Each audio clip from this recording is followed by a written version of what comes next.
Job hunting as a new graduate in Japan is a unique and often confusing process. Did you know that often Japanese university students will begin their job hunting a full year before they graduate? Also, companies have unique processes, such as information seminars, group interviews, and written exams. Some large companies, such as Toyota, will aim to hire more than 1,000 students every year. It is one of the most stressful times in a student's life. The number of suicides due to this job hunting more than doubled since 2007, with 15% of the total suicides due to job hunting. But how did this process start and why? This video will go into more detail of new graduate hiring in Japan, looking at the history, change over time, and current situation today. Like many things in Japan, it all starts with a large Japanese company. In the 1870s, the Mitsubishi Group started hiring from Keio University, followed by the Mitsui Bank in 1887. Though rather than tests and interviews, people were hired mainly by introductions and referrals from the university. After the First World War in 1918, Japan saw an increase in the number of university students, and from 1927, Japan entered the Showa financial crisis, with the world also affected by the Great Depression. This led to an excess in job seekers over positions, and companies began using employment selection tests on applicants, which has now become standard practice. Due to the financial crisis and rise in job applicants, there was a large unemployment, as only around 30% of university graduates were employed. From 1937, there was a large increase in demand for hiring, centered around the arms industry, due to the Sino-Japanese War. Japan was under military regime, meaning that the majority of both students and companies were not able to select independently, but employment was decided by the state. For the few companies and students exempt from the state selection, students started being enticed with higher salaries, resulting in a sudden increase in new graduate starting salaries. But this caused the government to step in and implement a fixed salary law in 1940 for new graduates. After the Second World War, Japan saw a record period of economic growth, which would make it into the world's second largest economy. During this period, mass hiring by companies became standard practice. This economic recovery, plus new government policies in response to the baby boomer generation, meant that there was a large increase in university students in Japan. It also became common practice for companies to start their hiring process before students had graduated from university, in order for them to secure the best talent quicker.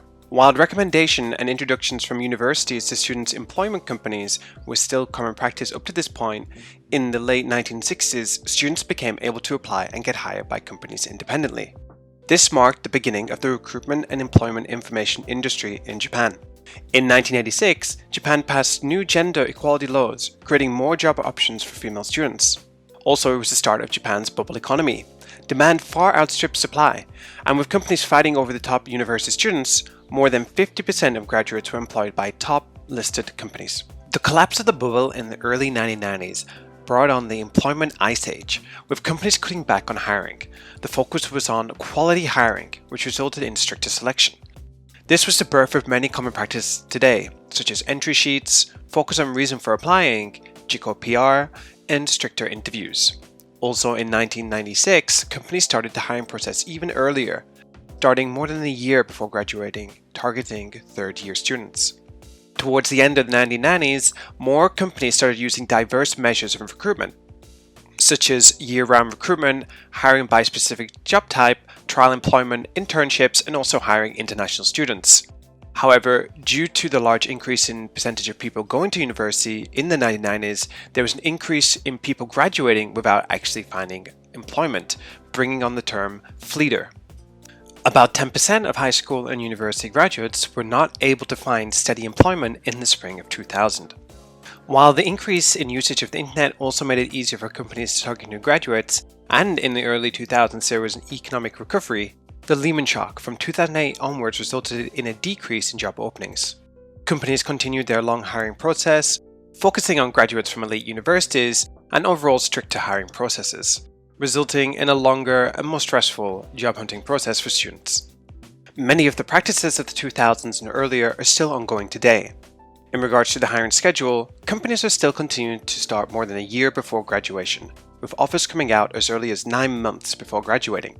This hiring schedule being promoted by the government for companies to follow. While there had been a recovery and increase in the number of positions for new graduates since the Lehman shock, due to the recent effects of COVID-19, there has been a decrease in the number of positions for the first time in 10 years. Thankfully though, the job to applicant ratio is 1.5 jobs for every applicant, which is higher than the periods following the post-bubble and Lehman shock period.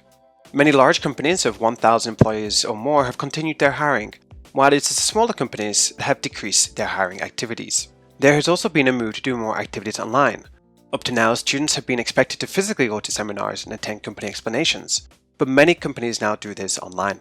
With more than 90% of companies doing some form of online employment, including the explanation, interview, test group discussions, and other practices, a full 60% of companies do everything, up to the final interview stage.